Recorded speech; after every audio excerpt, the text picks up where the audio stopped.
There are labs that provide tick testing, and so they will look at the tick and see what diseases it carries. But it's really not recommended because just because a tick has a disease doesn't mean that disease was transmitted to you. It can actually cause more harm than good in terms of your mental health and mental psyche. Welcome to Health Matters, your weekly dose of the latest in health and wellness from New York-Presbyterian. I'm Courtney Allison.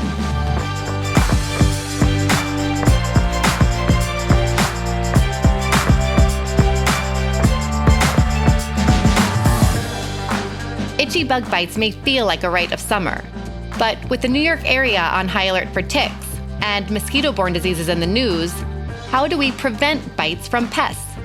And when should we be concerned that they are more than just an annoyance? This week, we talk with Dr. Jennifer Small-Saunders, an infectious disease doctor with New-York-Presbyterian and Columbia. We discuss the most common diseases carried by mosquitoes and ticks in the U.S., how to spot symptoms, and the best strategies for preventing bites in the first place. Dr. Jennifer Small-Saunders, thank you so much for joining us today. Yeah, it's great to be here. So it's summertime. A lot of us are picnicking, grilling, maybe we're doing yard work. I know you're an expert in diseases, but before we dive into those specifics, can you explain why some people seem more prone to mosquito bites than others? I think about going for a hike with my partner, with friends. I'll come home with like 20 mosquito bites and they'll have none. Good question. It really has to do, the mosquitoes really like changes in your metabolism. So maybe you were sweating more than your partner, or maybe, your body temperature was higher. They really like heat and carbon dioxide. And so it just has to do with how our individual bodies process those or are metabolizing. Someone that's running will have a lot more release of chemical carbon dioxide and heat than someone who's slowly walking. That's so interesting. So it's metabolism changes. So if you are a mosquito magnet like me and you're bitten, how concerned should you be about a mosquito-borne disease? So in general, I would say there are diseases in this area that are transmitted by mosquitoes, but they're very rare. And the serious symptoms of some of the diseases are also very rare. So really, when you get bit by a mosquito, it's more the annoyance of the mosquito bite. There are some diseases that have made headlines in recent years that I think are on people's minds. Mm-hmm. West Nile virus, Eastern equine encephalitis, Zika. Could you briefly describe these diseases, understanding they are rare? Of course. And I think the most common in this area is West Nile virus. It's been in the headlines for a while. And we do see cases here at the hospital. In terms of the symptoms, most people are asymptomatic. About 1 in 5 people who get it will get a fever and maybe feel unwell, sort of feel like a cold. And then more rare, there's people who get a more serious disease. But again, it's like very rare. What about Eastern equine encephalitis or Zika? Yeah, so Eastern equine encephalitis is caused by a different virus, and it circulates between mosquitoes and birds that are living in freshwater swamps. And so for this one, again, it's rare, but you can get fever, headache, vomiting, and diarrhea. And then in more serious cases, it can affect the brain. And then when we think about Zika, for me, I think about Zika in sort of a cluster with other viruses spread really in tropical, subtropical areas. It's spread by a mosquito. You can get fever, rash, headache, joint pains. But most people actually don't have any symptoms from Zika. The sort of scary thing that was in the news is it can affect pregnant women and be passed to the baby. But we do see cases in Florida and some of those other tropical areas in the United States. Not really so much in the Northeast, but if you travel, right, that is a possibility. You mentioned that you might not even see any symptoms. So in that case, does it just tend to resolve? It does. That's good to hear. So for all of these, are there treatments for these illnesses? The treatment is all what we call supportive care. And for the most part, that's all you need. So even when we talked about West Nile or Eastern equine encephalitis, if you're getting just a fever and some muscle aches, right, you take your ibuprofen or your Tylenol. I realize sometimes it is just hard to avoid being bit by a mosquito. So what symptoms should we look out for? Which means, maybe you should seek emergency treatment. When you have a mosquito bite in general, it first starts red and itchy, and that's generally where it stops for most people. But if you start developing a fever, or if you start feeling more confused, or start vomiting after a mosquito bite, then those are times that it's really good to seek out medical help. Because the earlier we catch these things, the better. And the other thing is the mosquito bites can get infected, right? So if you're scratching and scratching and scratching and you introduce bacteria into your mosquito bite, that can also get infected. So if your mosquito bite becomes extra red or more painful, or you start seeing sort of red streaks from it, that's also good to go see a doctor because you may need antibiotics. What can we do to prevent mosquito bites that put us at risk? There's first like what you can do to protect yourself. But mosquitoes are also bugs that live in the environment. So there's things you can do for your environment that can also help prevent mosquito bites.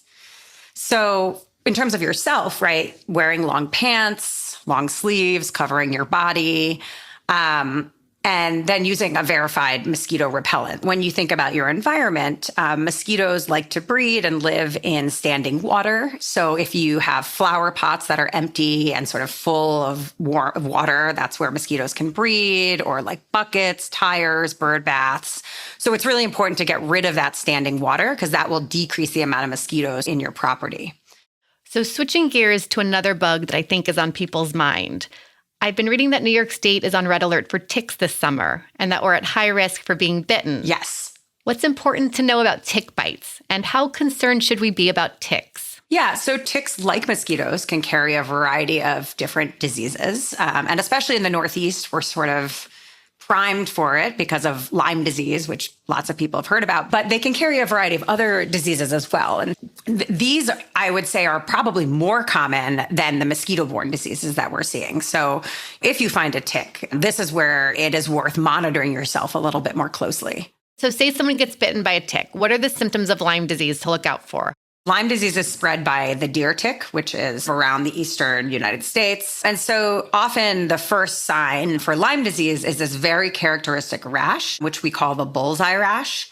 So if you see a tick, you can pull the tick off you, monitor that area for a rash. But sometimes you won't even know you're bitten by a tick and you're checking your skin or you're checking your child, and then you look and you're like, oh, what is this weird rash that looks like a bullseye? And that's pretty classic for a Lyme disease infection. And that's really where to seek medical attention, because that's where you can start antibiotics. With Lyme disease, we want to treat it right away. It is very treatable. We can treat it with a few weeks of antibiotics. But if it goes unnoticed, that's where you get arthritis and your joints hurt, or you can get sort of heart problems. But again, those are very rare. How can we protect ourselves against tick bites? The thing that actually is very helpful for ticks is light-colored clothing, because they're super small and you can actually see them much better if you have light-colored clothing on.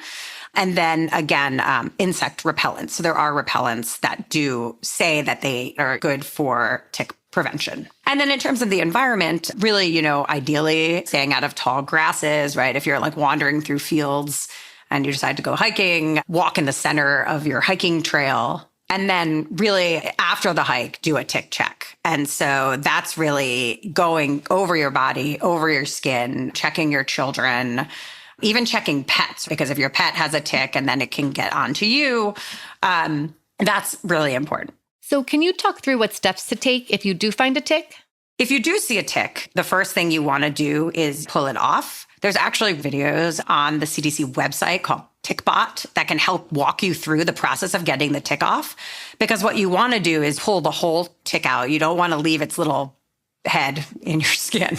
You want to use tweezers to really pull the whole tick out. Make sure you get the entire tick, the body and the head. And then you actually, get rid of the tick. You don't want to just like put it down somewhere and assume it's not going to keep crawling around. So you want to throw it in the garbage or the toilet, etc. So if you find a tick on you, should you send it to a lab? So you actually shouldn't send the tick to the lab. There are labs that provide tick testing. And so they will look at the tick and see what diseases it carries. But it's really not recommended because it can actually cause more harm than good in terms of your mental health and mental psyche. Just because a tick has a disease doesn't mean that disease was transmitted to you. You don't know how long the tick was on you. You don't know if that virus or bacteria passed into your bloodstream. You don't know if it was enough to cause an infection in you. So at the end of the day, a negative tick may make you feel better, but a positive tick may make you feel horrible. And actually, just because you got bitten by a tick, it doesn't mean you're going to get Lyme disease or anaplasma or Ehrlichia. Is preventing bites in the first place the best way? Yeah. So really for any of these mosquito or tick-borne diseases, preventing bites is the best way. So, even though it's not fun to wear long pants hiking in the summer, wearing those long pants and ideally tucking them into your socks. But if you decide not to do that, really making sure you check yourself for ticks and wear those repellents. I make sure my kids wear spray. I make sure my dogs have their tick prevention. And if I see a tick on them, I do make sure to pull it out. We still go out and have fun in the summer. They still go to summer camp. We still go hiking. It's just really making sure you wear all that protection and you really check yourself after and you monitor if you have a bite that doesn't seem to be getting better. Well, so you've shared so many amazing things with us today. What's your takeaway message for people when it comes to these diseases from ticks and mosquitoes? If you do happen to get bit by a mosquito or you happen to get bit by a tick, it doesn't mean you're going to get one of these crazy rare diseases. It feels scary in the moment, but I think as long as you're sort of vigilant and you look out for any of your symptoms in yourself, for the most part, these diseases are not going to be a huge issue. Thank you so much, Dr. Small-Saunders. I really appreciate all these tips. Thanks for having me. Our many thanks to Dr. Jennifer Small-Saunders. I'm Courtney Allison. Health Matters is a production of New York-Presbyterian. The views shared on this podcast solely reflect the expertise and experience of our guests. To learn more about Dr. Small-Saunders' work, check out the show notes. New York-Presbyterian is here to help you stay amazing at every stage of your life. To get the latest episodes of Health Matters, be sure to follow and subscribe on Apple Podcasts, Spotify, or wherever you get podcasts.